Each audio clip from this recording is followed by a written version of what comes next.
Republican party of India की 67वीं वर्षगांठ धूमधाम से मनाते हुए केंद्रीय मंत्री रामदास अठावले ने कांग्रेस पर निशाना साधा और राहुल गांधी की आलोचना की।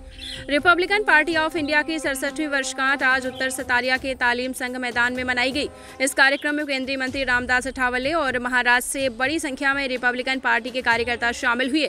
इस बार उन्होंने कांग्रेस पार्टी के अध्यक्ष राहुल गांधी की जमकर आलोचना की। उन्होंने कहा कि पिछले 3 चुनाव में बीजेपी ने कांग्रेस से ज्यादा सीटें जीती हैं। उन्होंने कहा कि राहुल गांधी ने संविधान बदलने की बात की है। आप जानते हैं कि जो भी बाबा साहब अम्बेडकर का संविधान बदलेगा, शिवाजी महाराज के सिर नाखून से उसका क्या हाल करेंगे। आजकल ये अभियान चल रहा है, संविधान बदल दिया जाएगा और आरक्षण हटा दिया जाएगा, लेकिन हमारे जय भीम समाज के पैर पर किसने भी पैर दिया तो याद रखना हमारे जैसा बुरा कोई नहीं होगा। हमारे बाबा साहब के लिए हम कुछ भी करेंगे।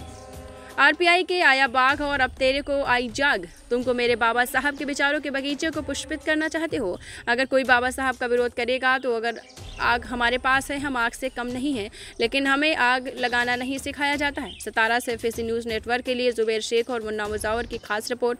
सतारा शहर के लोगों से अपील कि हमारा एफएसी न्यूज़ चैनल सब्सक्राइब जरूर करें।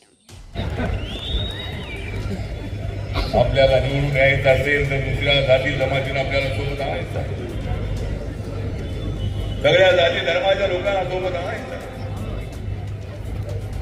मराठा समाजाच्या आरक्षणाला सर्वांमध्ये कोणी पाठिंबा दिला असेल तर मी आणि माझ्या पक्षाने दिला होता काँग्रेसच्या काळामध्ये। मराठा समाजाच्या गरिबांना आरक्षण मिळालंच पाहिजे। या साताऱ्यामध्ये जवळजवळ 5 ते 7 लाख महिलांचा, तरुणांचा मराठा समाजाचा मोर्चा निघाला होता शांततेने एकदम। आज माननीय मनोज जरांगे पाटील यांनी मराठा समाज घडवून जागा केलेला आहे। मराठा समाज मराठा आरक्षणासाठी वाटेल ते करायला तयार आहे।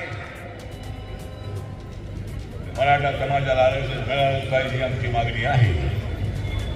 एकनाथ शिंदेच्या देवेंद्र फडणवीसांच्या सरकारने 10% आरक्षण देण्याचा निर्णय घेतलेला आहे। राज्यामध्ये आरक्षण हे लागू करण्यात आलेलं आहे। कुणबी समाजाला आरक्षण देण्याचा निर्णय ऑलरेडी आहे मंडल कमिशनचा। गरीब मराठा माणसाला आरक्षण मिळालं पाहिजे, त्यासाठी मनोज जरांगे पाटील आम्ही आपल्यासोबत आहोत। राज्यात आरक्षण मिळालेलं आहे, केंद्राने कसं मिळवायचं बघूया आणि आम्ही तुमच्यासोबत आहोत। तुम्ही सुद्धा आमच्यासोबत राहायला पाहिजे। तुम्ही आमच्यासोबत राहिला तर आम्ही तुमच्यासोबत, तुम्ही आमच्यासोबत राहिला नाही तरी आम्ही तुमच्यासोबत। आम्ही मराठा आरक्षणासाठी आम्ही तुमच्यासोबत आहोत। म्हणून माननीय एकनाथ शिंदे सरकारला, देवेंद्र फडणवीस यांच्या सरकारला, अजितदादा पवार यांच्या सरकारला एवढं सांगणं आहे, माझा पक्ष आहे छोटा, माझा पक्ष आहे छोटा, तो काम करत नाही खोटा, खोटं काम आम्ही करत नाही। इमानदार लोक आहोत आम्ही। नरेंद्र मोदींच्या नेतृत्वाखाली देश विकास समोर उभी असलेली गर्दी आहे आणि या गर्दीनंच शहाजी सर आपल्याला दाखवून दिलेलं आहे की आपण सगळेजण कसे एकवटलेले आहोत। इथं सोमनाथजी आहेत, म्हणजे अनेक कार्यकर्ते आहेत। विक्रम शेनाचा सगळी विसरणार नावं, त्यामुळे विक्रम मित्र आहे माझा, त्याला राग येणार नाही। तर मित्रांनो, हा वर्धापन दिन आहे, तो पक्षाला दिशा देणारा आहे।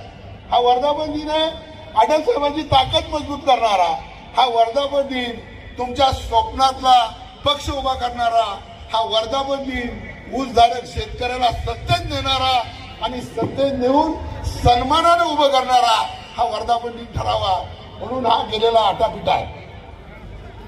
आम्ही अनेक वर्धापन दिन केले, पण आम्ही सत्तेच्या जवळ गेलो नाही। वाडेकर, आपलं स्वप्न आहे, बाबासाहेबांचं स्वप्न आहे, जा तुमच्या घराच्या भिंतीवर लिहून ठेवा, तुम्हाला शासन कधी जमात बनायचं आहे, आम्हाला जमात बनायचं पण जमात कधी होणार आहोत जोपर्यंत आमच्यातला बाबासाहेब जागा होणार नाही, आमच्यातला रामदास आठवले भेटणार नाही, त्याचा ज्वालामुखी होणार नाही आणि मागून भीक मिळते आणि हिसकावून अधिकार मिळतो, हे जोपर्यंत मनातून आवाज येणार नाही तोपर्यंत या देशामध्ये परिवर्तन होणार नाही। अनेकांनी आम्हाला प्रश्न विचारलाय की रामदास आठवले बीजेपी सोबत का गेले।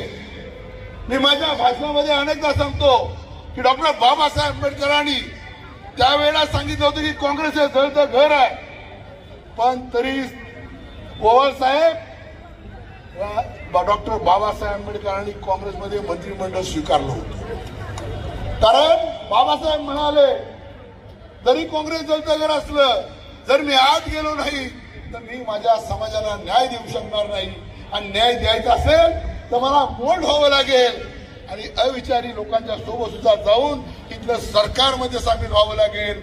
आणि म्हणून बाबासाहेबांनी सुद्धा काँग्रेस जातीवादी आहे, काँग्रेस जवतगर आहे, तरी काँग्रेसच्या मंत्रिमंडळामध्ये स्थान प्रस्थापित केलं होतं.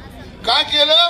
बाबासाहेब जर काँग्रेसमध्ये गेले नसते आणि संविधान लिहिता आलं नसतं तर तुम्हाला मला या स्टेजवर मित्रांनो बसता आलं नसतं. म्हणून बाबासाहेबांनी घेतलेली भूमिका ही योग्य आहे. आणि म्हणून बाबासाहेब काँग्रेसमध्ये गेले. त्यानंतर बाबासाहेब काँग्रेसच्या मंत्रिमंडळात गेले, काँग्रेसमध्ये नाही गेले, मंत्रिमंडळात गेले, सरकारमध्ये सामील झाले आणि त्यांनी आपलं अस्तित्व जिवंत ठेवून तुम्हाला आम्हाला न्याय दिलेला आहे. तर मित्रांनो, आठवले साहेबांनी सुद्धा त्याच्याच पावलावर पाऊल ठेवत पढ़ते रहिए fight against criminal daily newspaper.